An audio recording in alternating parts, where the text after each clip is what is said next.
Most people do not lose their financial future in one dramatic collapse. They lose it through 10 quiet leaks. A little convenience here, a little status there, a little laziness disguised as comfort, a little optimism disguised as a bargain, a little trust placed in things they never bothered to understand. And by the time they wonder why they still feel financially trapped after years of hard work, the bucket has already been draining for so long that they mistake the leak for normal life. I have spent my life studying capital allocation, and I can tell you something that ordinary people almost never want to hear. Your biggest financial problem is often not low intelligence, low income, or bad luck. It is uninspected spending. It is friction. It is the silent tax you accept because the charge looks small, the habit feels normal, and the crowd is doing the same thing. You do not need to light money on fire in the driveway to destroy wealth. You only need to build a life with 10 holes in it. That is how it happens. One hole is convenience. One hole is vanity. One hole is fake savings. One hole is loyalty to companies that have no loyalty to you. One hole is entertainment you barely use. One hole is clutter that makes you feel aspirational for 12 minutes and burdens you for 12 months. One hole is investing in things you cannot explain. One hole is buying too much because quantity flatters your ego more than it serves your life. One hole is paying recurring fees for an identity you no longer live. And one hole is buying protection that often protects the seller more than it protects you. None of this sounds dramatic. That is why it is so dangerous. People prepare emotionally for a crash. They do not prepare intellectually for a leak. A crash terrifies you. A leak anesthetizes you. A crash makes headlines. A leak becomes a line item. A crash forces action. A leak teaches tolerance, and tolerance is expensive. If you want freedom, you must stop looking only at your income and start examining the architecture of your outflow. You must stop asking, "Can I afford this?" and start asking, "Does this drain capital, attention, and optionality more than it returns them?" That is the real question. I am not interested in making you feel guilty over every cup of coffee or every small pleasure. Miserliness is not wisdom. Deprivation is not strategy. The point is not to squeeze every ounce of joy out of life. The point is to stop funding things that quietly weaken your position while pretending to improve it. There is a difference between spending for joy and spending from autopilot. There is a difference between buying utility and buying a story. There is a difference between paying for a tool and paying a friction tax. Most households never learn that distinction, so they work harder to overcome leaks they refuse to seal. They focus on earning another $5,000 a year while letting $10,000 leak out through laziness. Emotional purchasing, unused subscriptions, brand loyalty, sloppy insurance habits, false bargains, and investments they do not understand. That is not a money problem. That is a filter problem. The first leak I want you to see is the convenience fantasy. There was a time when certain alternatives looked fresh, charming, and financially clever. They felt like a smarter version of the old system. You told yourself you were not just paying for shelter. You were paying for uniqueness, freedom, a more authentic experience. Then the math changed. This is how traps evolve. They do not stay attractive by staying honest. They stay attractive by living on the memory of what they used to be. A lot of people are still paying for the legend of a product long after the economics have turned against them. That is true whenever a supposedly clever option becomes commercialized, layered with fees, stripped of charm, and loaded with hidden inconvenience. It starts by looking cheaper. Then it quietly adds cleaning charges, awkward rules, checkout chores, logistical headaches, and a strange little insult at the end where you realize you paid premium money to do part of the work yourself. That is not convenience. That is outsourced friction. People will pay more than they should because they are buying the image of being savvy. They want to feel like they found the better path. But a lot of better options are only better in the story, not in the ledger. I like simple comparisons. If two choices cost roughly the same, but one gives you more service, more flexibility, more points, less hassle, and less cleanup. The answer is not complicated. Stop paying for romance when the romance has already been industrialized. The moment a spending choice requires you to carry groceries farther, clean more, coordinate more, worry more, and leave with less upside than the standard alternative. You are not saving money, you are buying inconvenience with a marketing halo around it. That halo is expensive. The second leak is aspirational clutter. A lot of people buy books the way other people buy vitamins. They are not purchasing use. They are purchasing intention. They are buying a future version of themselves that they have not earned yet. The shelf fills up, the unread stack grows, the identity feels serious for a moment. Then the objects sit there like little monuments to unfinished self-improvement. Now, I like learning. I have spent more of my life reading than most people would tolerate. But reading is not the same thing as buying reading. Owning a book and absorbing a book are not remotely the same activity. If you keep purchasing physical proof of your ambition while consuming very little of it, the spending is not educational. It is theatrical. You have to be ruthless with that distinction. A lot of what passes for self-investment is really self-decoration. The same goes for courses never finished, software never used, journals never opened, equipment never mastered, and supplies for hobbies that exist mainly as future fantasies. People love to buy the costume of discipline because it is easier than living the discipline. That is why clutter matters financially. Clutter is frozen decision making. It is cash turned into objects that deliver neither utility nor resale value nor peace of mind. It crowds your space, dulls your attention, and creates a false sense of growth without the hard part of growth. If an audiobook, a borrowed copy, a library hold, a podcast, or a digital version gets the job done with less cost and less physical drag, then the wise choice is obvious.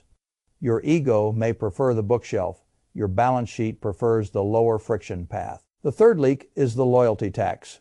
This one quietly drains millions of households because people confuse familiarity with value. They stay with the same insurer, provider, or service simply because switching feels annoying, because their parents use that company, because the bill is on autopay, or because nothing has exploded yet. That is not rationality. That is drift. Drift is one of the costliest forces in personal finance.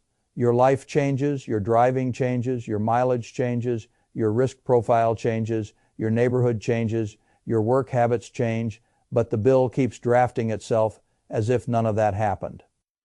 The company is delighted by your inertia because inertia is profitable. Most firms do not reward your passivity.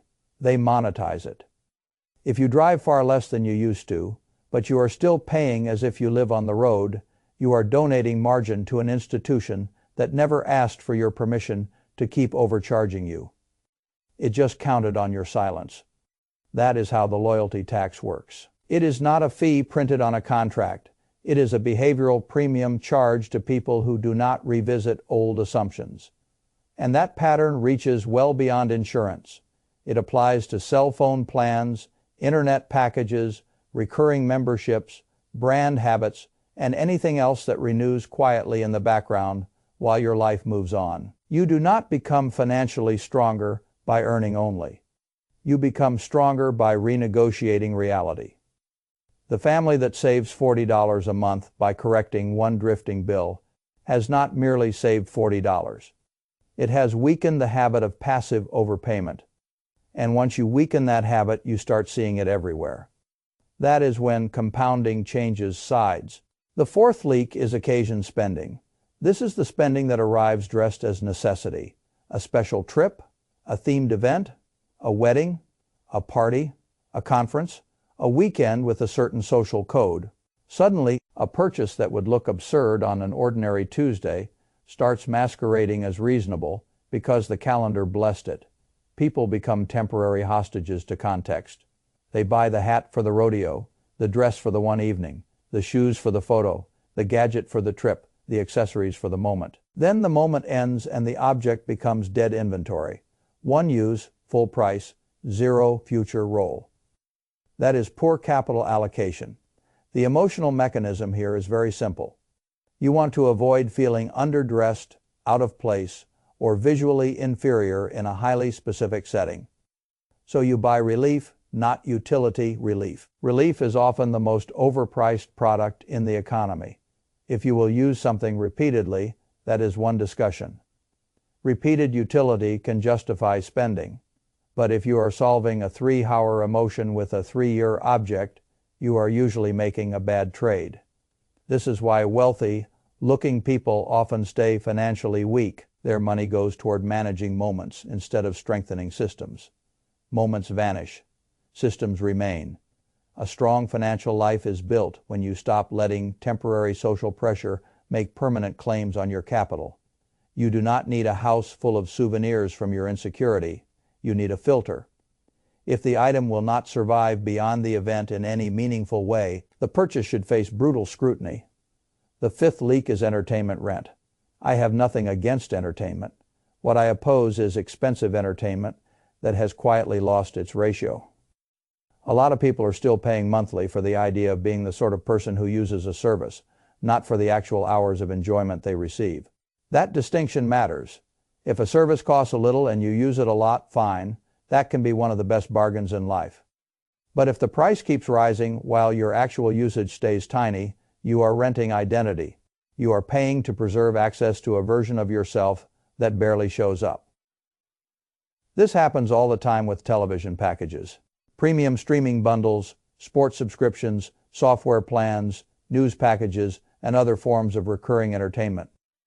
The bill lands every month, whether or not the value does. Here is the brutal arithmetic. When a household spends close to $1,000 a year to watch only a handful of games, episodes, or events, the purchase is not harmless because it is just entertainment. It is a ratio problem. The cost per hour is absurd, but most people never divide the total. They just let the subscription hide inside the month. Monthly pricing is one of the most effective anesthetics ever invented. It makes bad annual math feel tolerable. That is why I want you to learn a new habit. Convert recurring entertainment into yearly numbers, then divide by actual hours used. Once you do that, a lot of seductive services stop looking convenient and start looking embarrassing. The 6th leak is the ignorance premium. This one is the most dangerous because it can erase years of discipline in one foolish act. People hear an idea from a friend, a founder, a coworker, a charismatic operator, or a social feed. The story sounds exciting. The opportunity feels exclusive.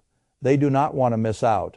So they move money into something they do not understand and call it investing. That is not investing. That is self-endangerment with a sophisticated label. I have said for years that you do not have to swing at every pitch, and you certainly do not swing at pitches. You cannot see clearly if you cannot explain how a business makes money, what good margins look like in that industry, what the risks are, what the incentives are, what failure looks like, and why you have an edge in judging it. Then you are not operating inside your circle of competence. You are operating inside your appetite for excitement. Excitement is expensive.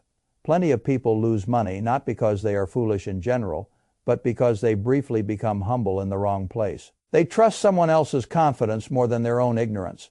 A friend of a friend knows the founder. The deck looks polished. The opportunity feels private. So the check gets written. Then 6 months later, the company is gone. Money disappears fastest, where understanding is weakest. And when people do this, they often comfort themselves by saying the check was small. 5,000 here, 3,000 there, 10,000 some. But a small check written without understanding is still a large mistake, because it trains the worst instinct in finance, the belief that unfamiliarity can be outsourced.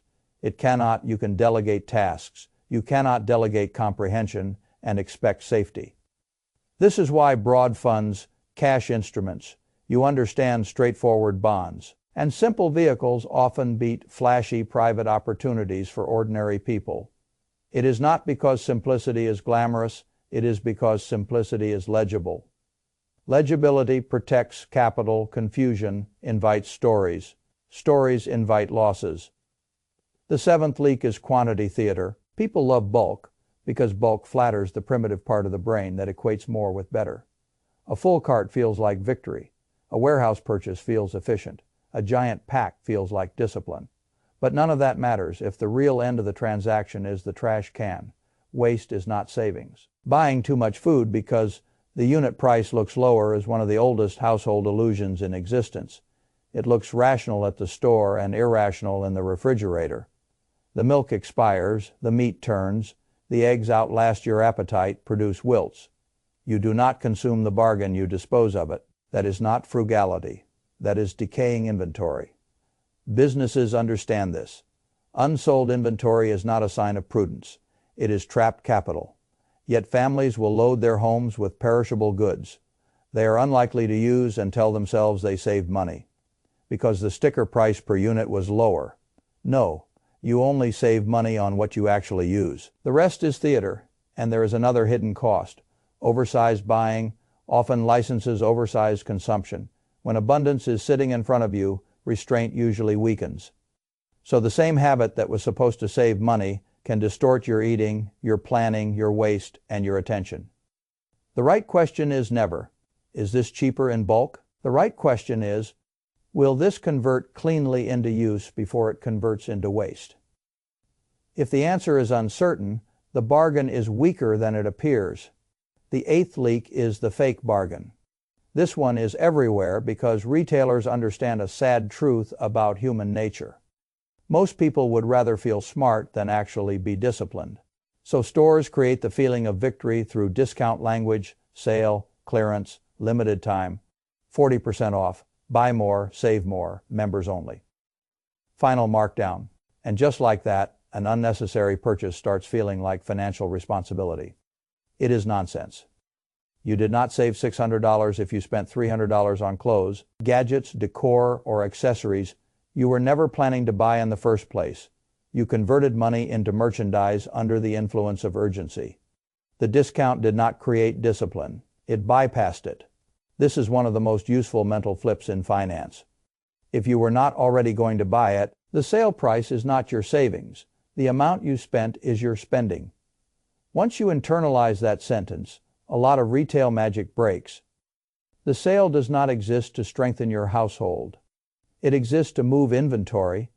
It exists to trigger action before thought catches up. It exists to make the merchant's problem feel like your opportunity. That is why great allocators separate need from price. If you already plan to buy something and the discount is real, fine. That can be intelligent timing. But if the sale itself creates the desire, you are not shopping, you are being steered. This is where emotional adulthood starts. You stop treating every markdown as a gift. You start treating many of them as bait. The ninth leak is subscription drift in the software age. This is a newer form of leakage because digital services make overpayment feel frictionless. You sign up for the premium version when your needs are more demanding. Maybe you are hosting meetings, doing remote work, managing a team, or solving a temporary problem. Then life changes. The need fades, competitors multiply, free alternatives improve, and the premium charge keeps hitting your account as if nothing changed. That is a modern leak. Software companies love this pattern because the product is intangible and the downgrade decision feels mentally costly even when the dollar amount looks small. You tell yourself it is only $17, only $12, only $9. But the number is not a point. The point is the habit of paying for capacity you do not need. Unused capability is one of the quietest wastes in the digital economy. If free tools now cover your actual usage, then the paid tier is no longer a tool. It is an outdated self-concept. You are paying for a previous season of your life. Do not do that. There is nothing noble about maintaining premium access to features that no longer matter to you. There is no medal for over-equipping your routine. Strip the system down, pay for what serves the current reality, not for what once felt professionally impressive. That same logic belongs in every corner of life. Stop financing former versions of yourself. The 10th leak is purchased reassurance. This one shows up every time a cashier, website, or salesperson offers to protect you from future uncertainty for a price. Extended warranty, extra coverage, added plan, premium protection, 3-year shield, replacement guarantee. On the surface, it feels prudent. Beneath the surface, it is often one of the cleanest margin machines in retail. Why? Because the seller understands probability better than the buyer does. The price is not set to make you safer in expectation. It is set to make the warranty provider richer in expectation, and then the insult arrives. Exclusions, conditions, expiration windows, usage carve, outs, claim friction, forgotten receipts, denied cases, long hold times, partial coverage. Replacement rules so narrow, they feel like satire. People buy reassurance and discover later that the reassurance was heavily conditional. Now, are there cases where protection makes sense? Of course, but the default behavior of adding extra coverage to every consumer electronic is rarely the mark of a strong allocator. More often, it is the mark of someone who hates uncertainty so much that they pay too much to make it feel smaller. That instinct can be exploited forever. A stronger household often carries small risks directly and reserves formal protection for truly significant exposures. You self-insure where the expected cost is manageable. You buy robust coverage where the downside is large enough to matter materially. That distinction is adult finance. The weak household buys comfort line by line. The strong household studies expected value. Now step back and notice what ties all 10 leaks together. None of them are really about products. They are about incentives, self-image, and unexamined drift. The overpriced stay is really about paying for a story after the economics have changed. The unread bookshelf is really about buying identity instead of practice. The stale insurance bill is really about passivity. The one-time outfit is really about social pressure. The bloated entertainment plan is really about failing to do ratio math. The speculative investment is really about ego and fear of missing out. The bulk purchase is really about confusing volume with efficiency. The sale purchase is really about confusing urgency with savings. The premium software tier is really about financing an outdated version of yourself.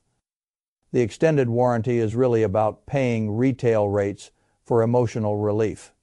That is the whole game. What wrecks people financially is not just low income. It is repeated surrender to bad incentives. You can make a respectable salary and still live as a servant to leaks. You can get raises and remain fragile. You can look stable and still be bleeding optionality every month. That is why I want you to think in a harsher way than most personal finance advice allows. Do not ask whether a purchase is common. Ask whether it strengthens your position. Do not ask whether other people do it. Ask whether it increases control. Do not ask whether the monthly price is small. Ask whether the annualized drain is absurd. Do not ask whether the purchase feels good in the moment. Ask whether it survives sober arithmetic. Do not ask whether you can afford it with this paycheck. Ask whether repeated versions of this decision move you toward ownership or keep you trapped in maintenance mode. That is the test. I have always believed that the purpose of money is not applause. It is optionality. It is refusal power. It is the ability to say no to bad deals, bad work, bad pressure, bad timing, bad partners, bad panic, and bad dependence. But refusal power is built from retained capital. And retained capital is impossible when your life is perforated by small, tolerated leaks. The world teaches people to focus on earning more because earning more sounds ambitious. Ceiling leaks sounds boring. But boring is often where freedom begins. A family that closes 10 leaks does something extraordinary. It changes the speed at which capital can accumulate. It lowers the stress threshold of the household. It reduces the amount of income required to feel stable. It converts noise into investing capacity. It weakens the psychological grip of every paycheck. It starts moving from worker logic to owner logic. That shift matters. Worker logic says, I need more money. Owner logic says, I need a better system. Worker logic chases more inflow. Owner logic protects outflow, compounds surplus, and avoids stupid losses. Worker logic wants relief. Owner logic wants structure, and structure wins. If you seal a few of these leaks, the first result is not glamour. The first result is space. Space in the checking account, space in the home, space in the calendar, space in the mind. Then comes the real reward. That recovered capital can finally be pointed somewhere useful.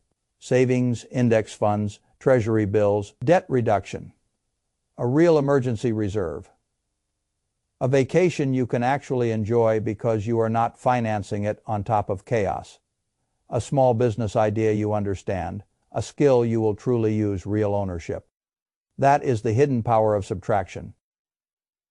Most people try to build wealth by adding. A lot of intelligent people build it faster by removing. They remove leak after leak after leak until the system finally starts holding water. And that is what I want for you. Not a prettier budget, not a more performative version of discipline, not a temporary burst of motivation. I want a household that leaks less. I want a mind that is harder to manipulate. I want a buyer who is less impressible, less suggestible, less autopilot, driven, less vulnerable to marketing dressed up as self-care, convenience, safety, identity, or savings. Because once you become that person, the world charges you less for nonsense. And that is a form of wealth all by itself. The final test is simple. Go through your own life and find the leaks you have been defending, not the leaks you already dislike. Those are easy. Find the ones you excuse. Find the bill you keep because canceling feels annoying. Find the subscription tied to a life you no longer live. Find the purchases that let you feel prepared, cultured, stylish, or smart without producing much actual utility. Find the deal that made you spend. Find the inventory that becomes trash. Find the investment you entered because someone else sounded certain. Find the protection plan that calms your nerves more than it improves your expected outcome. Then ask one brutal question. If I repeated this decision for 10 years, would it make me freer or more dependent? That is the doorway. Most people will not walk through it because the leaks feel normal and the world is built to normalize them. But if you do walk through it, you begin to live differently.